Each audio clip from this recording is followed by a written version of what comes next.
Welcome to another episode of the Friday Reload with your host, Sweeney. Now, I was just out in Austin for this past week learning wonderful things. I was at the Machine Live by Digital Marketer. Great event, great job by them, and a great course. So that being said, we're going to keep it very short and sweet this week. We have a lot of great content to cover, so let's get right into it. So, this is Friday Reload 31. If this is your first Friday Reload, what you need to know is what we aim to do is we cut through all the fluff of the week. So you don't have to follow 20 different blogs. You don't have to, get 1,000 different emails. And instead, you can just check out the Friday Reload. We'll update you on the best news stories, case studies, tactics, tips, videos, and tools of the week. So our first story. So we'd like to start off with our news stories, kind of lead off with those. Our first story is why Apple is suddenly posed to take on Facebook. So iAd's entry into programmatic, marks a new beginning for the fledgling mobile ad platform that puts it in position to be a true competitor. So basically, really the reality is that Apple's had this iAd. They haven't really made a push with it, haven't made a big push with it. But now with, the new changes they've been making, it looks like it's about time. You also have to consider Apple Pay. And once Apple Pay becomes a factor, if you run an advertisement on iAd and you can segment by people that have Apple Pay or not, that is ridiculous.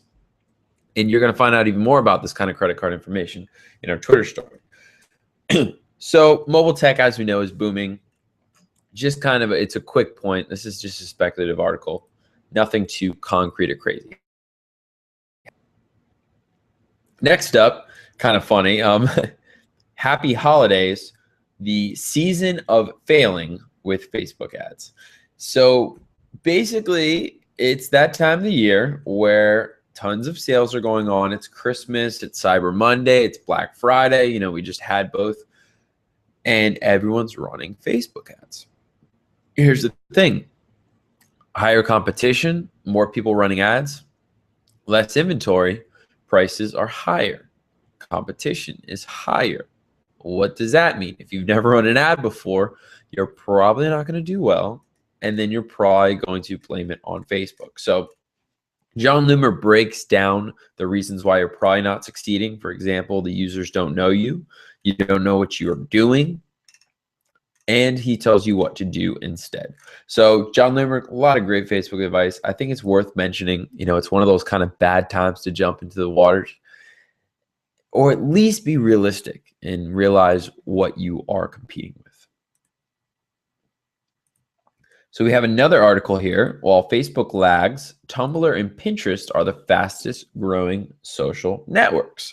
So Global Web Index third quarter report shows Facebook is growing slower than its competitors, but it's still solid in the #1 position. This is worth reminding. It's one of those things that's worth keeping in mind because you want to know what's on the up and up. Obviously, we know how big Facebook is. We know how big Google is, but I think Pinterest gets overlooked time and time again because most people forget, or if you're a guy, you're probably not using Pinterest and it's a mostly female demographic, or even Tumblr. I was impressed and surprised by this Tumblr growth, and I'm curious where it's from and how I can utilize it. So good article to check out if you love statistics, but really the major takeaway is just that these other two forces are growing very quickly, so don't overlook them. Next up, on all Facebook ads relevance score, positive and negative feedback to ad insights. So this is the kind of thing that we've always seen with Google. Google's always been big on this kind of thing. And when Facebook first started, it was a wild, wild west. You could do anything. And nowadays, even people that are running squeaky clean ads are having issues.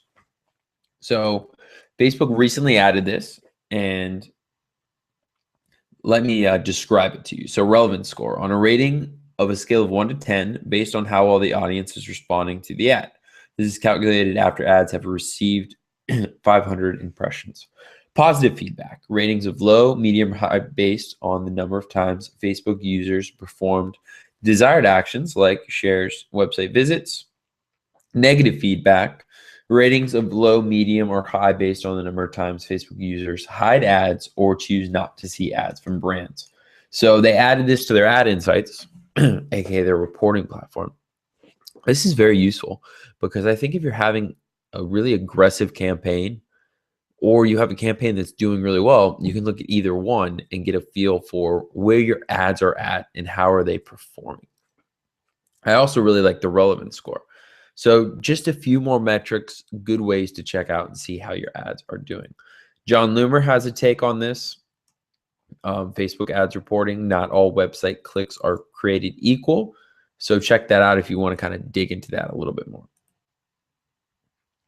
Next up, how Americans approach online consumer reviews. So the biggest reasons why they read online consumer reviews is 79% of them want to make sure the product or service is good. 61% want to make sure the product or service works. And 53% want to make sure they don't get ripped off. So you know their incentives for looking for consumer reviews. This is big. This is good. This is the kind of stuff you want to know because you know what kind of industry you're in and you know the kind of questions you need to answer. And you also know where you kind of want your reviews to fit in. I'm not saying to script your reviews by any means, but you can ask these kind of questions and have someone answer, yes, you know, I got Sweeney's brand new lawnmower and the Sweeney lawnmower works great, right? Answers the first one. Yes, it works really good. It works great. Answers the second one. And, you know, it was a great deal. I got it for a good value and it's worked for me for 3 years and it looks like it's going strong for a lot longer, making sure they aren't getting ripped off. So it's one of those ways that you can think ahead a little bit and answer the objections and answer the question in people's minds. Either way, I think it's just interesting because obviously online reviews are huge. Next up, TechCrunch. Facebook, Google, and Twitter's war for app install ads. So an unexpected consequence of our love of apps is that now there's just too many damn of them. Just too damn many of them. The app stores are overcrowded. Developers are desperate for a way to get their games and utilities discovered. And that's why the app install ad has become the lifeblood of the mobile platform business. Literally, all the money is in app installs. It's crazy, especially in mobile ads. It's literally all app installs. But then you wonder, how are they monetizing these apps? Who can afford? And I mean, I've always been amazed and shocked at seeing these bigger app video games that advertise on national television. You know, who would have ever thought that we'd reach this point where free little weird games like Clash of Clans or Game of War are being advertised on national television during a football game, for example, you know, competing with the likes of Bud Light because they make so much money. So this is a really cool article, and it's also representative of kind of where the ad space is at currently, at least in the mobile space, and where's it going. Oops. And I clicked out a little bit too soon. Our next one is Twitter expands its commerce lineup with Twitter offers, which link to your credit or debit card. So what I say about credit card information with Apple iPay. Everyone wants your card data. Amazon proved this. This is why they are $1 billion company and worth so much, because of the one-click installs. And it makes sense. We all know it. We get it. I mean, me personally, think about, do you really want to fill out all your information every single time you go to a new website? No, you wish that you can just click it and make it easy. The only problem is you want to make sure that it's a website that you trust. So someone like Amazon, you don't care that they have your info. Why? Because you trust them. But a brand new company, you're a little concerned. You know, you want to feel it out before you just click a button.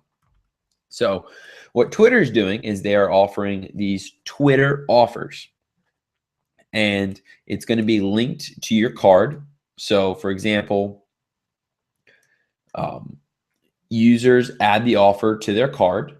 The offers are claimed directly on Twitter. Users make a purchase to redeem their offer, real-time redemption when the user pays with their card, and then the cashback savings appear on the user's card statement.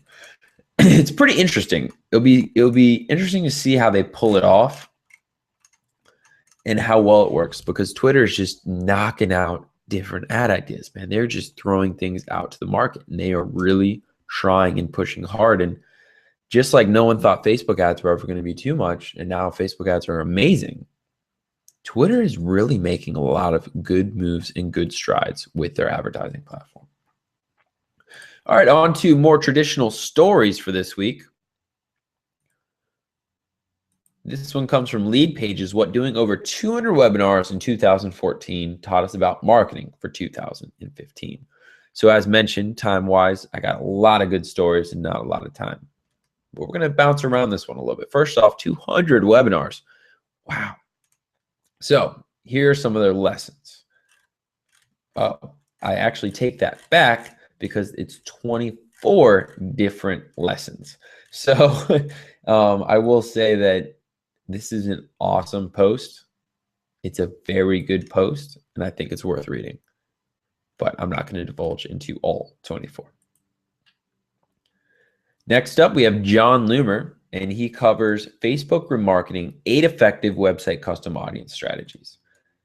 Let me tell you this. If you don't know about remarketing, or you don't know how to do remarketing, you should read this article. Why? Remarketing, if I haven't said it enough, is huge in the internet industry, in digital marketing.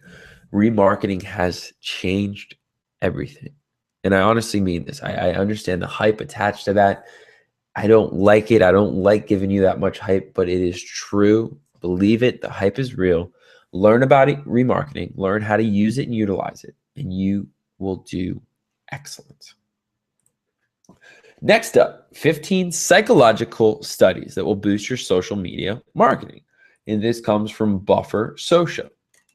So as you can imagine, once again, 15, I'm not going to really jump into them, but it is a good article. I love any of these ones. Why? Because they're based on science. And you can always read these kind of things and get an idea for how you can use these in your own business. Next up, we have an interesting one. This is from SEMrush, and this is traffic shaping, the optimization growth hack no one's talking about. So what they say with traffic shaping, let me kind of divulge into it a little bit more.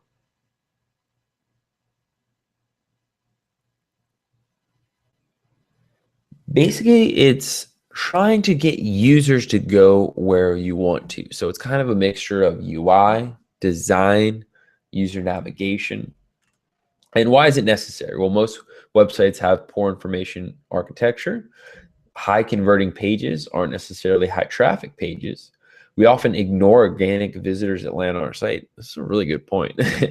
And you can't burden the user with finding the right pages. So they have some examples of traffic shaping tools. So exit overlays. And step 1, you want to identify your high traffic, low converting pages. 2, identify relevant, high converting pages. 3, craft your pitch and design your overlay. Step 4, target and launch your exit overlay. So they're huge on the exit overlays. What can I say? I love pop-ups. So I'm definitely a fan of this article. Next up, how to steal your competitors' backlinks, rankings, and traffic. So this is by Robbie Richards. And what he covers is how to analyze your competitor's backlink profile, use free tools to build a gigantic list of backlink targets, steal backlinks from your top competitors, leverage your competitors for link bait content, and set up a rock solid foundation for link building campaign. Some of you might not be on board the link building bandwagon, so to speak, anymore. Other of you I know still build a lot of links, so this will be really useful for you guys. Next up, we have 10 actionable strategies to improve your email open rate. So this is from profitpursuits.com, and he originally had a post on 23 strategies to improve your list building. And he also talks about writing out the perfect email. So this one covers how to improve email open rates. So number 1, use list segmentation. Surprise, surprise at number 1. And he goes over 9 other ones. Next up, in this one, we will run through 10 common reasons why content marketing isn't working for you.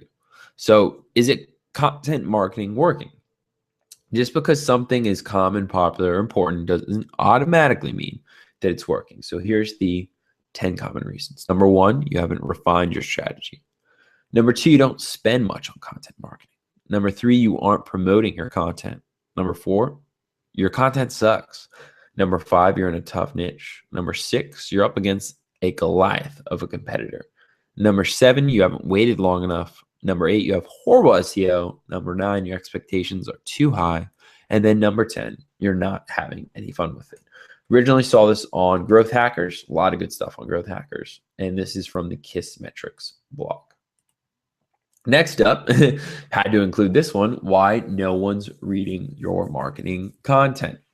So a big part of this is that most people aren't really investing in distribution enough. And that's the real critical need. I mean, no one just magically ends up at your content in this day and age. You got to pay for the traffic. Next up is, and this one's a little different, right? Your product demo sucks because it's focused on your product. Now, if you do any kind of training or you have a software, you probably have a product demo. You've probably done a product demo before. So Lincoln Murphy over on Growth Hackers, this is what he had to say. This is awesome. I've been on both sides of horrible demos, and 100% of the time, the reason they were horrible was the demo wasn't focused on the prospect, but was on the product. I love the suggestion to run the 5-minute discovery session at the start of the demo with an emphasis on saying 5 minutes so the prospect just doesn't say, no, let's get started. The part about getting agreement on their before state and their after state is awesome. In fact, that's awesome after the sale too, to kick off your customer success process with them. And a great demo is really a conversation with your product as the backdrop. It's true. I mean, when you're demoing products, it's about them. It's not about you, and it's not about your product. That's the biggest thing time and time again people don't realize. It's about them. It's not about your product. It's about them. Next up, we have what we learned from 1 million+ heat map clicks. So SumoMe covers what they learned, and they also provide 5 steps that will help you effectively set up your own heat map clicking test. Heat maps are awesome. So I think you guys will really like this one. Now it is time for tool time. So some of these kind of fit in, some of them might not, and I'll explain why I think they do or don't. So Matthew Woodward covers what is the best backlink checker, top 5 backlink checkers compared. So he set up a HA-Refs versus SEO Moz versus Majestic SEO versus Raven Tools versus SEO Spyglass test. Next, we have With Oomph. So it's designing beautiful logos easily and instantly. Originally seen on Product Hunt, and they also mentioned 2 other great logo builders. And if you want those links for the do-it-yourself logo builder and the design rails, which somehow uses company name, keywords, and categories to generate a logo, head on over to the blog digitaltriggers.io/FR31. As always, you can find the links for any of these articles there, and I highly recommend that you check it out. Next up, we have Archively, and this is the destination for your people research. So what it's supposed to do is catalog people, automatically pulling in social info like Twitter and LinkedIn, and you might describe it as kind of a hybrid of Reportive plus Pocket. I'm excited to check this out because I've yet to find something that really fits my need for quote-unquote people research. Next up, we have Crayon. Crayon is just cool. So this is the most comprehensive collection of marketing designs. Adam Siegel says, want to see all the pricing pages for the consumer goods site? Done. How about the support pages that get the most traffic? Here you go. The categorization and filtering on the site make competitive and market research so much simpler. And it says that it has 12 million pages. I don't know if it actually has that many pages, but geez. Next up, we have the Growth Hacker course. So Ryan Holiday wrote the Growth Hacker course. Fedora approached him about creating a short online course to go along with the book. Now, in the same concepts discussed in the book, the course is enriched with exercise based on the book in a hybrid video text format and the ability to directly engage with Ryan about anything at all. Also, on top of that, anyone that buys the online course will get a copy of the Kindle version or a physical book sent to them for free. So this is Growth Hacker Marketing by Ryan Holiday. Dude, read that book. If we're in the same industry, and I say dude to get your attention, you need to read that book. I've read it on Kindle. It's a short read. It's an easy read. But the way he conceptualizes growth hacker marketing, which while might seem like a buzzword, is really the transition of marketing into modern times. Lastly, we have shortdomainsearch.com. It does just as it says. You can find short, available, single-word domain names. It's also searchable and sortable, and it updates every 10 minutes. So if you ever want a super short name, there you go. Check it out. Maybe you're looking for some specific letters, or you have kind of more of an idea what you're trying to do. Like, for example, card. I don't know, maybe for some reason you're trying to start card something. Well, you can search for that. All right, now we have a few more stories here. And the first one is why you should be using pop-ups on your online store. So pop-ups work, but there's a dark side to pop-ups as well. And I'm surprised to see Shopify and, kind of for the e-commerce space, for them to come out in favor of the pop-up. Then we have 4 shocking email marketing studies that'll make you change the way you market. So number 1, just focus on your subject line. Everything else pales in comparison. Number 2, if you want click-throughs, use less content in your email for each link. Number 3, transactional emails get more eyeballs. That means this is an opportunity. And number 4, in your subject line, be straightforward and explicit about who you are. Next, marketers are going to be obsessed with social communities in 2015. Here's why, and you should be too. So she's big on community building. She says, number 1, don't start with social media. 2, be prepared to hit the ground running. And then 3, be an active participant and an active promoter. And then lastly, here we have what I learned from fighting a 12-month-long lawsuit. This is by Neil Patel. I love these kind of things. I don't really know, and I'll even put it in my pocket right now just to show you guys. I haven't been in a 12-month lawsuit with, 6 figures on the line. And generally, people don't really talk about these kind of things. Lord knows you can get sued just for talking about it. So it's very, very cool, interesting insights from Neil Patel. Now, we also have a few honorable mentions, as always. So meet Team Flynn. So Pat Flynn discusses his team, how to create a customer acquisition plan for startups. Don't forget the services revenue. So this has to do with software as a service, but also still providing services. Next is the Lindy effect on startup potential. And it's discussed as, anyone can grow their company or double their company next year. But growing it by 10 times, that takes something else. Show Growth Hacker, and this is about PayPal, how they proved that by paying people to sign up and incentivizing referrals, they could drive viral growth. Then how Yesware grew the revenue 1,300% over a single year. And then lastly, content sharing, how to build a following using other people's content.